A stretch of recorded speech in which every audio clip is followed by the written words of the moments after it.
Hello friends, आज है 18 अक्टूबर। तो आइए देखते हैं 18 अक्टूबर से रिलेटेड कुछ मोस्ट इंपॉर्टेंट करंट अफेयर्स और उससे रिलेटेड कुछ फैक्ट्स। तो अगर आप किसी भी कॉम्पिटिटिव एग्जाम की तैयारी कर रहे हैं तो करंट अफेयर्स का ये वीडियो लास्ट तक ज़रूर देखें। अगर आप इस वीडियो का PDF चाहते हैं तो आप हमारे टेलीग्राम चैनल को ज्वाइन कर सकते हैं। टेलीग्राम का लिंक डिस्क्रिप्शन में मिल जाएगा। अगर आप चैनल पे नए हैं तो चैनल को सब्सक्राइब कर लीजिएगा। तो आइए शुरू करते हैं आज का सवाल। सवाल नंबर 1 है, हाल ही में अंतर्राष्ट्रीय मुद्रा कोष के पहले उप प्रबंधन निदेशक के रूप में किसे नियुक्त किया गया है?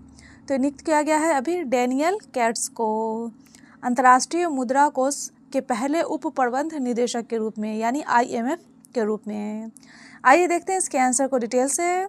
हाल ही में डैनियल कैट्स को 6 अक्टूबर 2025 से अंतर्राष्ट्रीय मुद्रा कोष का फर्स्ट डिप्टी मैनेजिंग डायरेक्टर नियुक्त किया गया है और इनका नामांकन IMF की प्रबंध निदेशक क्रिस्टलिना जॉर्जीवा द्वारा किया गया है, जिसे IMF के एक कार्यकारी बोर्ड ने मंजूरी दी है।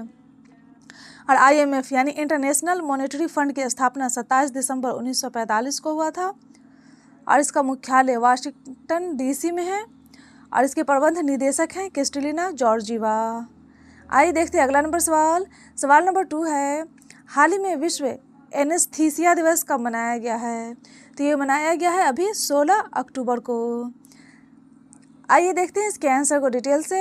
हाल ही में विश्व एनेस्थीसिया दिवस 16 अक्टूबर को मनाया गया है और यह दिवस 16 अक्टूबर 1846 को विलियम TG मार्टिन द्वारा ईथर और एनेस्थीसिया के पहले सफल सार्वजनिक प्रदर्शन की याद में मनाया जाता है, जिससे दर्द रहित सर्जरी संभव हुई थी। और इस दिवस की थीम है स्वस्थ आपात स्थितियों में एनेस्थीसियोलॉजी। आइए देखते हैं अगला नंबर सवाल।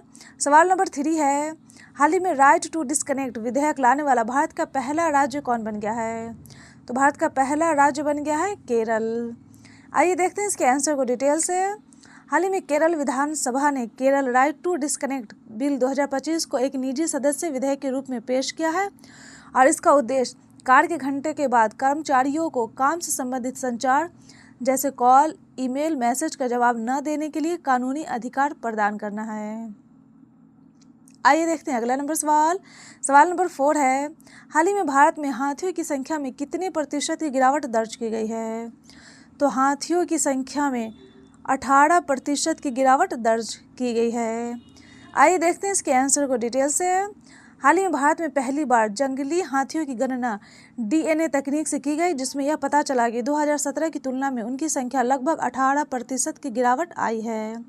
और इस गणना के अनुसार वर्तमान में देश में जंगली हाथियों की अनुमानित संख्या 22,446 है, जबकि 2017 में यह संख्या 27,312 थी।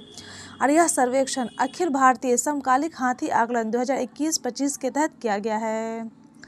आइए देखते हैं अगला नंबर सवाल। सवाल नंबर 5 है, हाल ही में जल जीवन मिशन के लगभग कितने ग्रामीण घरों में नल के पानी के कनेक्शन उपलब्ध कराए गए हैं?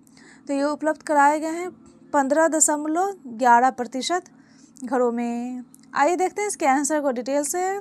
हाल ही में जल जीवन मिशन के 15.71 करोड़ से ज़्यादा ग्रामीण घरों में नल के पानी की कनेक्शन उपलब्ध कराए गए हैं और यह उपलब्धि पूरे भारत के 80% से ज़्यादा ग्रामीण घरों को कवर करते हैं।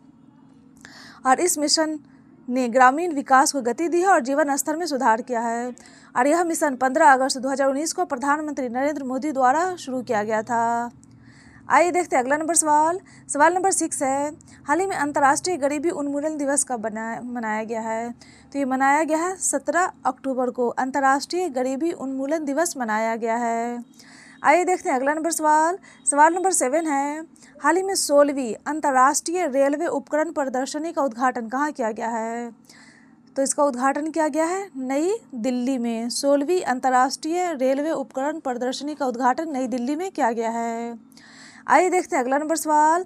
सवाल नंबर 8 है, हाल ही में किस देश के पूर्व प्रधानमंत्री रैला ओडिंगा का निधन हुआ है? तो ये निधन हुआ है केन्या के प्रधानमंत्री ही थे रैला ओडिंगा, जिनका हाल ही में निधन हो गया है। आइए देखते हैं अगला नंबर सवाल। सवाल नंबर 9 है, हाल ही में किसे अंतर्राष्ट्रीय प्रकृति संरक्षण संघ की पश्चिमी और दक्षिण एशिया क्षेत्रीय परिषद सदस्य चुना गया है? तो चुना गया है अभी रोशनी अधिकारी पाठक को। आइए देखते हैं इसके आंसर को डिटेल से।